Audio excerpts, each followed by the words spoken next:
and I'm going to work on the hatch. And got to get the glass to fit inside there. Shouldn't be too bad. I'm going to put a same type of gap as I have on the front windshield around the back glass, and it's pretty tight. So, man, I'm gonna have to do some kind of magic around here, like everybody else has done on theirs. You know, I've seen some of these done. I've seen some of these done where the glass is hiked up clear in the air. So I can tell guys have a hard time getting this part to fit also. And I want mine to be flush mounted, same plane as the body. In other words, you know, just like this is recessed in, just like this is basically recessed in, you know, like a factory car would be. So anyway, that's what I'm going for. And I'll have to do a little grinding, you know, I don't know. Probably going to have to get underneath it and reinforce, you know, add some material back there. So when I grind my gap here, I don't grind it too thin. And probably this whole edge has to be taken down. This corner of the glass, I'm going to have to raise that up a little higher, probably to meet this corner like the other side is, and you know, which is going to hike this up way in the air, but there's nothing I can do about that. I'll just fill that in with Bondo like I did on the front windshield. And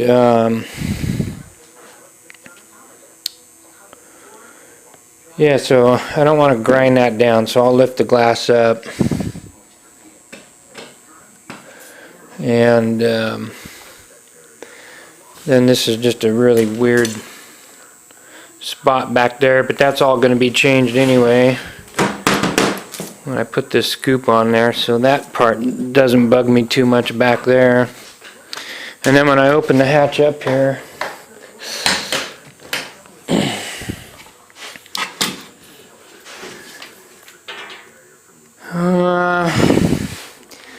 I don't like how, you know, the glass is bigger than the hole. And so when I fit the hatch, you know, I carved down the hatch to fit the hole, and kind of wish I wouldn't have done that now, because I'm actually going to be adding some on there to come out even with the edge of that glass. And I'll probably just use Bondo right there. It's not going to be a structural piece. Don't have to worry about, you know, the thing getting bumped right there and breaking it off or whatever. So I'll probably just add Bondo on the edge of that, come out even with the glass. Same thing on both sides. It's a nice thick piece, so be lots for that Bondo to hang on to. And other than that, there won't be too much to finishing off the hatch. Just get the edges finished off. This is all nice in here. I'll put my mesh in that area and clean that up. Whatever I need to do to make that look pretty. And I'm not sure what I'm going to do with this inside edge.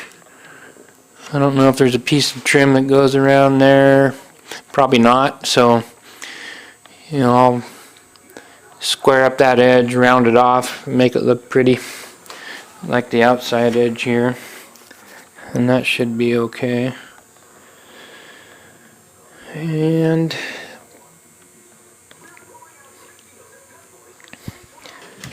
not too bad. Shouldn't be near the project that the doors were, or the hood, so that part should be fine. Then once I get that done, a little bit of labor putting this thing on there, but you know, nothing too big. It's just a matter of bonding it on there, cutting the hole out, and then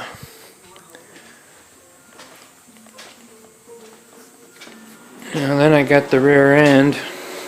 Still trying to figure out if I want to use the lights that came with the kit or order some different lights. There's quite a few different options out there. I put a thread on the forum and asked the guys, and they came back at me with quite a few different options, so I'm not sure. And there's a lot of guys that really cut these cars up and do a lot of fabricating on the body. I've seen some really neat looking cars that people have dreamed up in their head, you know, and I actually like the look of the car, so I don't feel like I need to change the back of it. I don't feel like I need to change any of it. I really like the look of the car the way it is, so I don't feel the need to go crazy and completely change everything. But the tail lights, you know,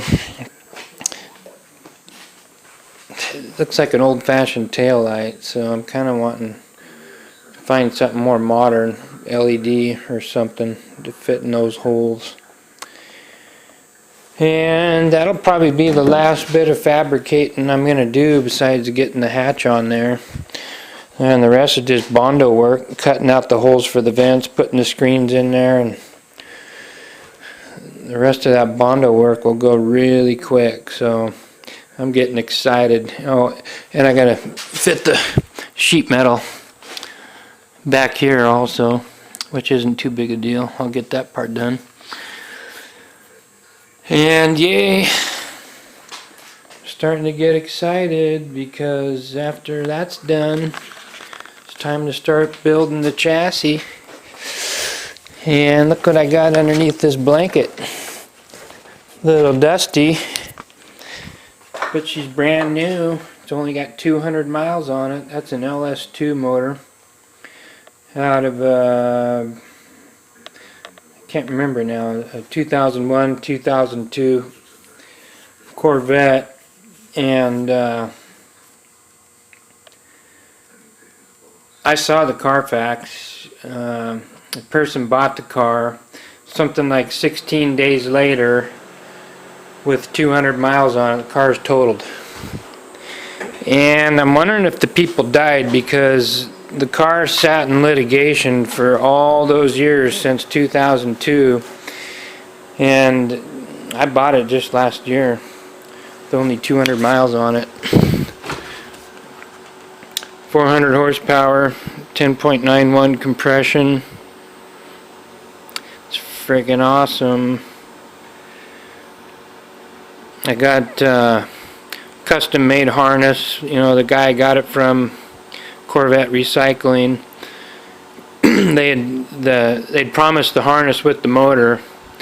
They sent me the motor, and then, you know, I didn't have the harness and a couple other things, so he made me a deal. I only had to pitch in, you know, like $100 or so, and I got me a custom made harness for the GTM because he's actually building one too, so he already found a supplier for a custom harness, and so supposedly I got a custom harness with that motor which is made for the GTM, so that will be cool.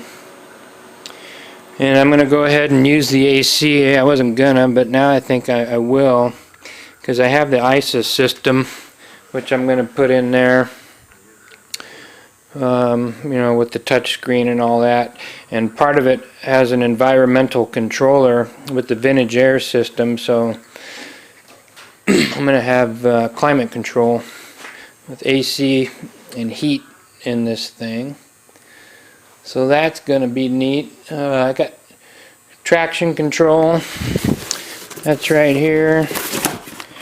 That's going to be cool. Race Logic traction control. I'll be able to dial in, you know, 0 to like 20% traction control in 5% increments. It's got a setting for wet. It's got a launch control button, which is cool. You can set your rev limiter like at 3 grand, push in the clutch, stab the throttle, and it'll bounce off the rev limiter like at 3 grand. Then you dump the clutch, and then the regular traction control kicks in. So that's going to be neat. And that with the ISIS system should be pretty cool. I got some big brakes here I'm waiting, can't wait to put on. I bought a big brake kit. Let's see here.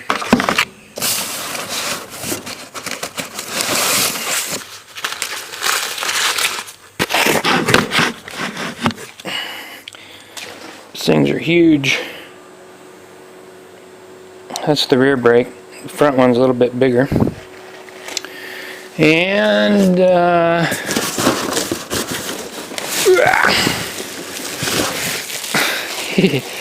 look at that. It's freaking awesome. That's gonna look good. 6 piston calipers. Each piston has its own pad, so this thing has 6 brake pads all for itself. That's going to be cool. Came with all the hardware, all the brake lines, came with a whole bunch of brake fluid, so that was a pretty cool little buy. And there's my fuel tanks up there. I'm half tempted to order the custom aluminum tanks for this thing. You know, all said and done, this is going to be a pretty cool build, and you know, there's been a lot of guys starting to make custom parts for these things. You know, I'm not going to use this piece of crap reservoir tank. They found that's a good place for that. They found a good there were some problems with the cooling system and having the radiator lower than the head, you know, and everybody knows that steam travels to the highest point, and if your head is the highest point of your cooling system, then you're always going to get steam trapped in the head. So they made there's a guy who actually builds these cars for a living, V-Raptor Speedworks or something. He's on the East Coast, I believe. He made a pretty cool mount for an existing reservoir tank by Canton, and I believe he mounts it right back in here, which is really cool. And I'm going to do that and ditch that ugly piece that would normally fit right in here in the engine compartment, so I'm going to get rid of that completely. So that'll be cool. And let's see, what else? Yeah, with all the cool aluminum pieces and parts, I don't know if I want a black hunk of plastic sitting down in there for fuel tanks. You know, unless they're hidden completely, then I guess I won't care, but if they're visible, sure would be nice having a shiny hunk of aluminum sitting there instead of a piece of black plastic. I've seen one guy, or a couple guys, on that access down here. They put an electrical fan right there, which I think is a really good idea. So I'm going to do that. I'm going to mount a little fan on that thing, which will suck in cool air from the bottom and then vent it out.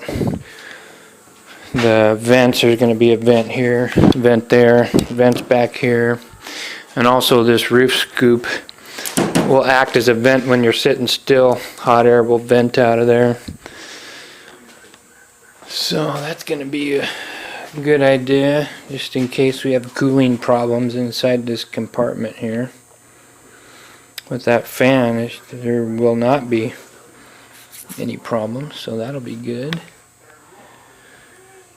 And that's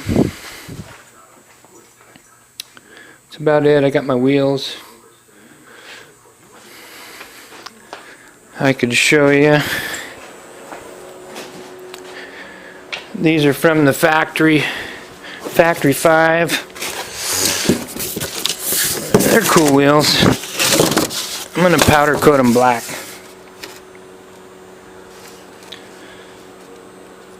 You know, even if I paint the car a color, you know, I've looked at a lot of finished GTMs and I like them in almost any color. But when they got black wheels on them, man, they look sick. So whether I paint it red, yellow, black, it's going to have black wheels. So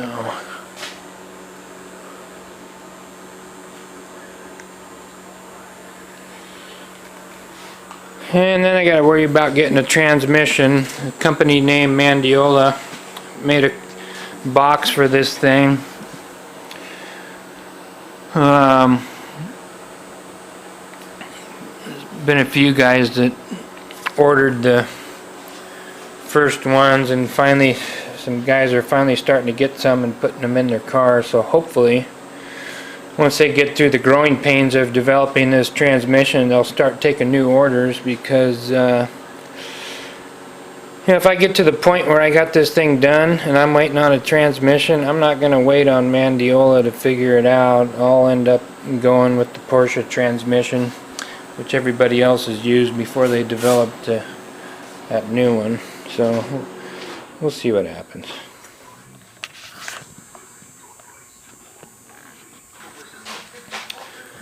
So I put some tape up here, keeping an even gap, you know, spaced away from the edge of the glass, showing me where I need to take it down. It's pretty good right there. And then here, you know, shows where I need to shave it.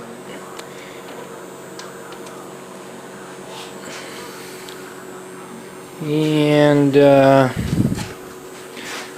quite a lot I got to do on this side over here, all the way up, and then a little bit back here. So I'm going to get busy, start cutting.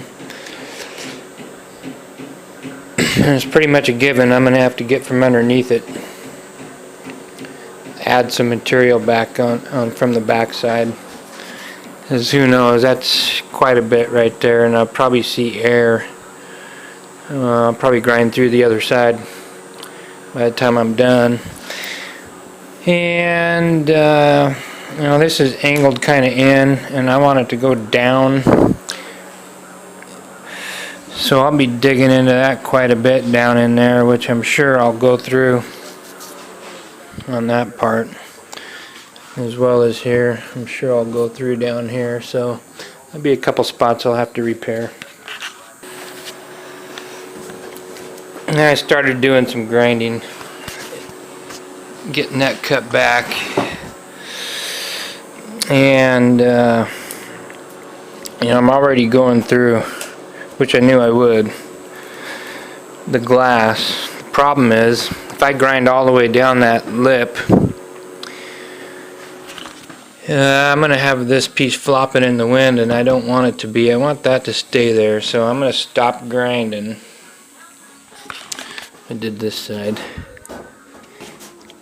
Almost went through, but not quite.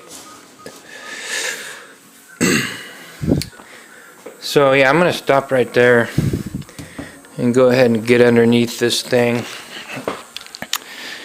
and scratch this up real good, and go ahead and reinforce this with some fiberglass. And I really only need to do inside this valley right here.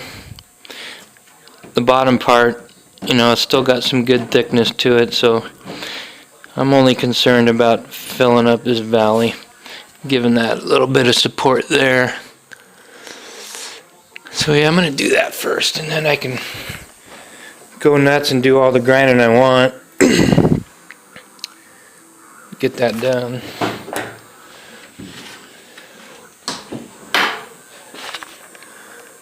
But yeah, just need a little bit of a gap is all I need, but that's enough to grind through it. Top part, I got the corner, top corner is kind of ate out, so that's not pinched in there so bad.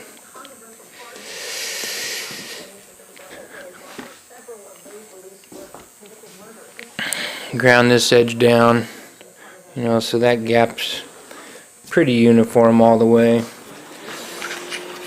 This part here, it goes straight down in like a 90-degree angle, and then you get here and it's really beveled in. So I don't know, I'm probably going to eat that out quite a bit more right here. So when your eye looks down in there, you see that 3/16 gap go all the way down. This is when it's beveled in like that. Looks like that gap closes. So I'll have to go more of a straight angle down.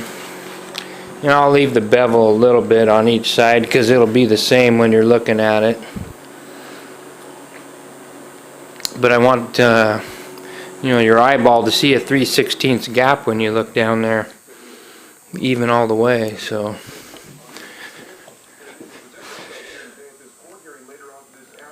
not, like I said earlier, I'm not worried about that part because that roof scoop will you know, distort that gap anyway, so it'll be what it wants to be.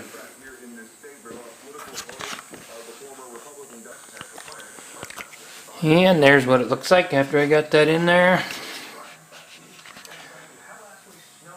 Just build it up a little bit, and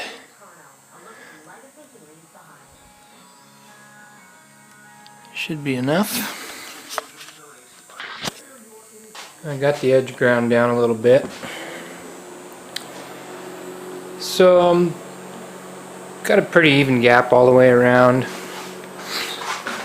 Ground out the corners right here, you know, so I'll be able to get a gap down that back edge. And this whole side I never had to touch except for this part down here, and I probably will still take that out a little bit around that corner right there. And then I'm keeping the same gap around this edge. Now this is the side I really had to grind down. And right now I'm searching for that happy medium. You know, trying to settle down these high spots as much as I can. You know, I don't want to grind down this part, so you got to bring the glass up. You have to have room underneath for the urethane. A lot of things you need to consider. Searching for the happy medium.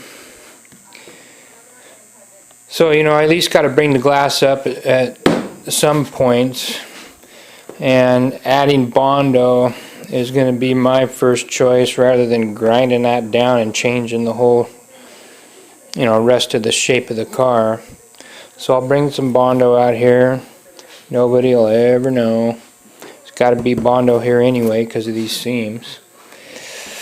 And then back here again, you know, using that bracket that hooks on to the frame, you know, you can move this up and down to help.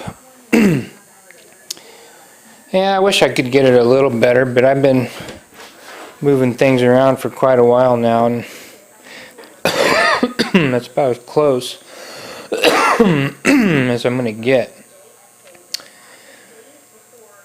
And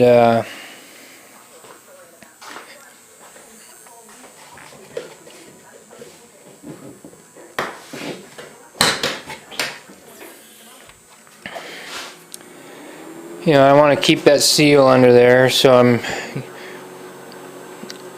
using that as part of the process of fitting the thing. Now this side over here,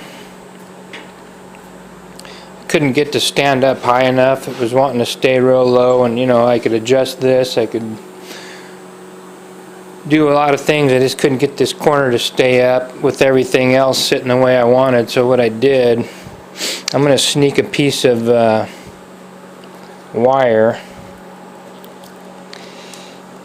and I stuffed it down inside this rubber. And again, nobody will ever know it's there, but that's all I need. I had to kind of hammer it down, flatten it enough to get it kind of the shape I want, but I'll have that in here and nobody will even know it's there. But that's going to keep that rubber from squishing all the way flat, and that gives me a nice perfect height. Keep that part up.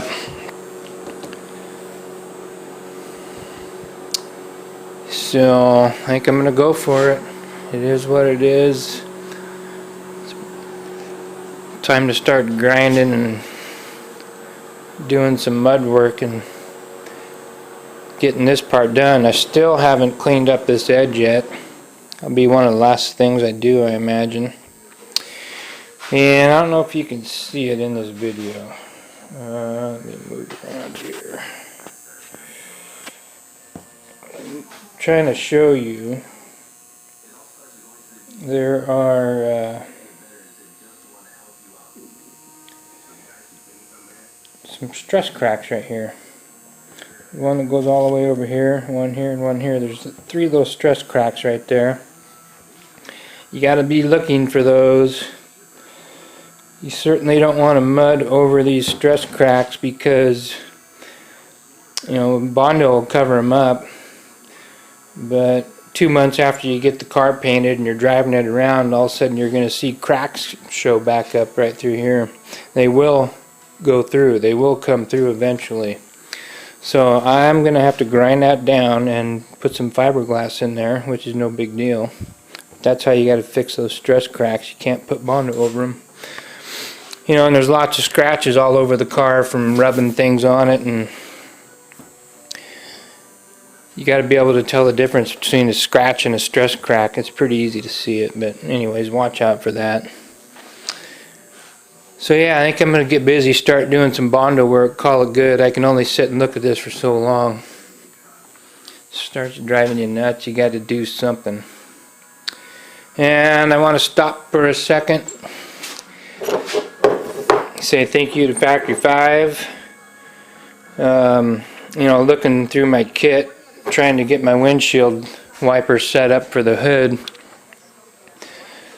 I didn't have this in my kit, and so I called them up, asked them if they'd send me one, and they did, and I appreciate that, because you know, I realize now that you know, how do they know if I didn't already try to install this piece and messed it up somehow and then conned them into giving me a new one? So I appreciate them taking my word that even though they said they checked it off their list, I didn't get it, and they didn't fight me on it. They sent me another one. I appreciate that. So thank you, Factory 5, a whole bunch.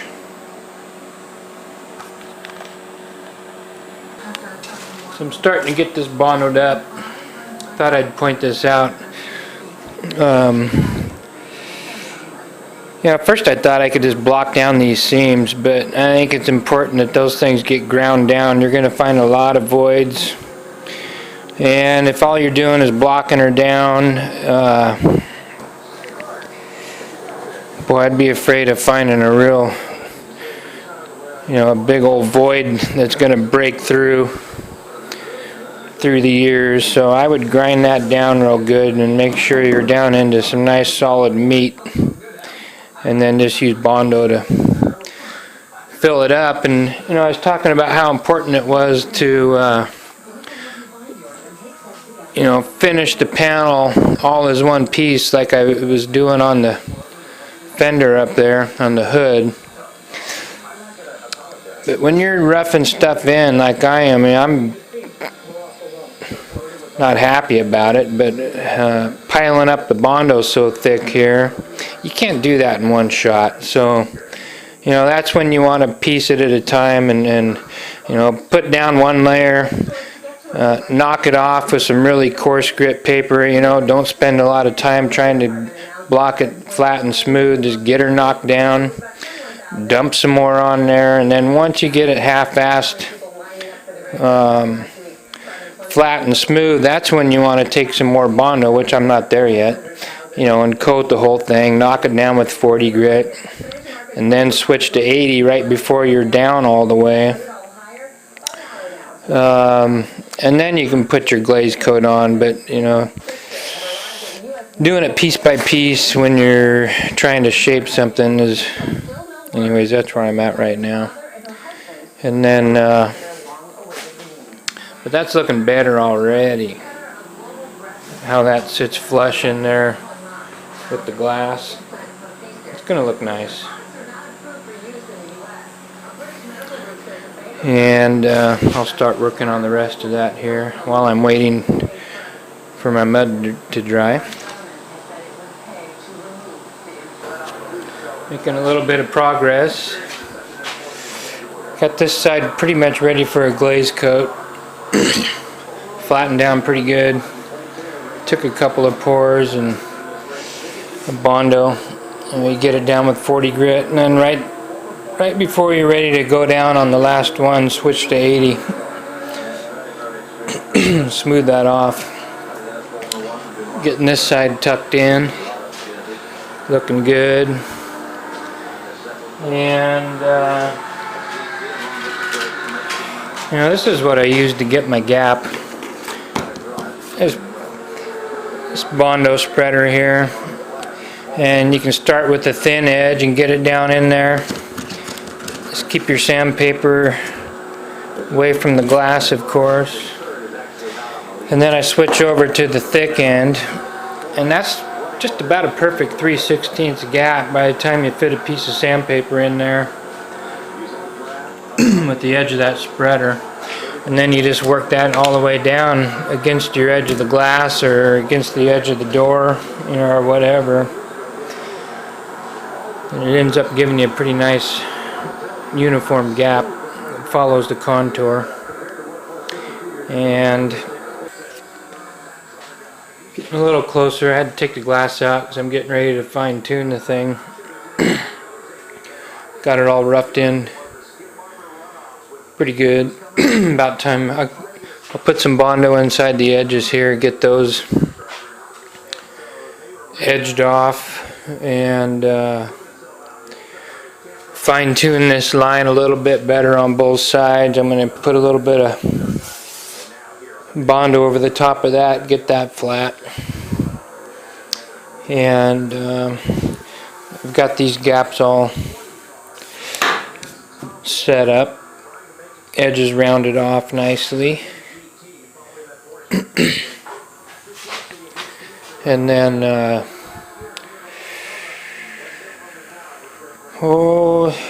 finish glazing everything, get the edges done, and I'll put the glass back up there, eyeball it some more, and then I got to pull the glass back out and do a little bit of finishing touches on the hatch, or I could just wait till I unbolt the thing days down the road and finish that up, because that's not going to make any difference in how it fits. So might be easier just doing that on a bench rather than leaning over the fenders.